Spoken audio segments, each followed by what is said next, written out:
Good morning. My name is Susan Ward. I'm from the Bureau of Student Wellness for the Department of Education.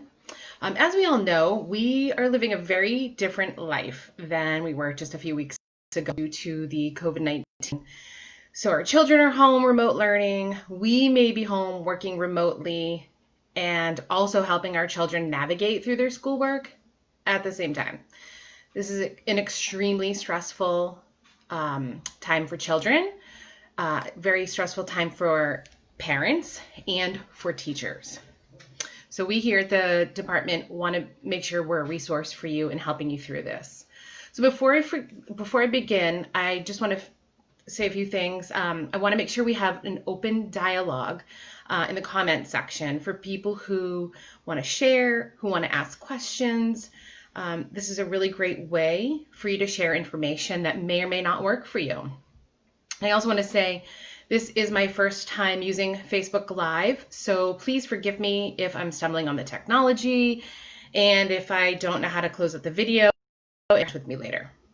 I want to thank you for taking the time out of your schedule and our new normal to join this morning's coffee chat for a discussion about self-care. So in the comment box, if you could add a brief comment about self-care.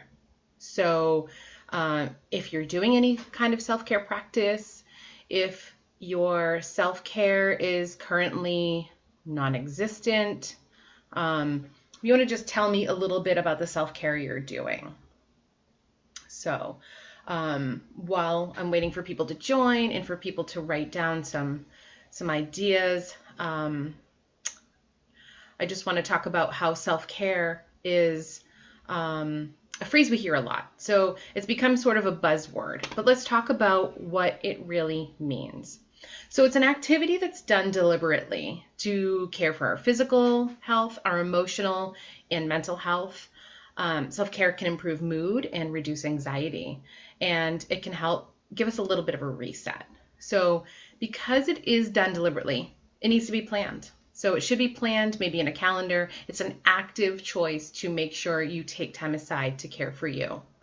As mentioned, self-care is an activity, again, done for emotional wellness. So it can look a little different to everyone depending on what helps you manage your stress. So some people might find self-care in doing activities such as practicing mindfulness or meditation. Some people do yoga. It might be great just to take a walk or getting in touch with nature. It's an activity of your choice that reduces stress for you. So because it's deliberate, many people try and schedule a little time in their day to do these activities. It could be anything from meditation in the morning to a 30-minute walk, like I mentioned before. It could be anything from getting in touch virtually with parents, friends, and loved ones to just maintain that connection and feeling like, okay, we belong, we're connected. So, but whatever it is, it's important that maybe if you're following a schedule, that's great. But if not, just making sure maybe you use a calendar app or just make some time in your day to just kind of increase your commitment to practice self-care. So another factor in self-care is maintaining a healthy diet. So proper diet has been linked to emotional and physical and cognitive health and exercise. When the gym's closed, some of us we have to find alternative ways to make sure we're continuing to engage in physical activities. So this might include really getting creative. There may be apps or free videos accessible to us and our kids. I know there are a lot of people sharing what works for them, but you really have to just find what works for you.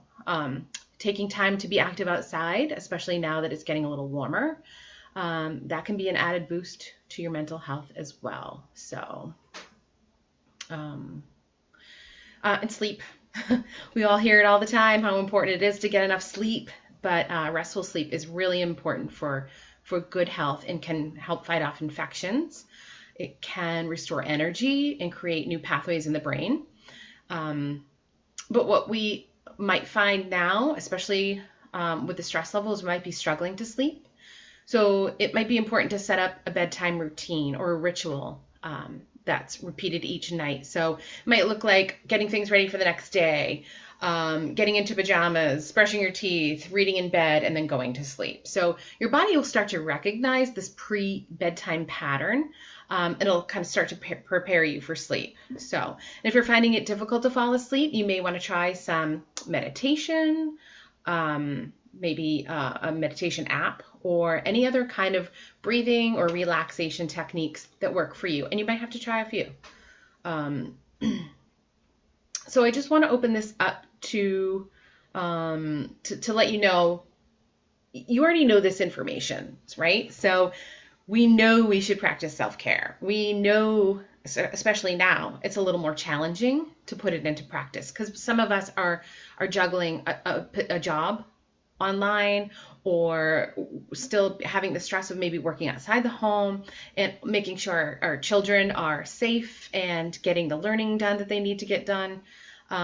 So we know we need to practice this to maintain our mental health. So even if you know how to do these things already, even if you know that these things are important, this might just be a reminder to you, or a space where you can share information about strategies and techniques, and just, and forgive yourself for, maybe not practicing as much as you would like to. So I just want to open this up to maybe any questions or comments. And I know this is the first chat, so we may not have a lot of live viewers at this time, but that doesn't mean we can't go back and watch it and maybe add a few comments. And I do want to thank you for watching today. So make sure you're also staying tuned for more information on this site. We'll be providing information that is hopefully helpful to you, and we'll be live each weekday morning at 9 with Morning Coffee Chat. We will also be back at 3 p.m. with the Afternoon Bell Wellness Hour, and we'll be able to give you different tips for just helping you through this and being a resource here if you need it. So also, if you need more resources, please check out nhlearnsremotely.com, and thank you so much for listening. I really appreciate it.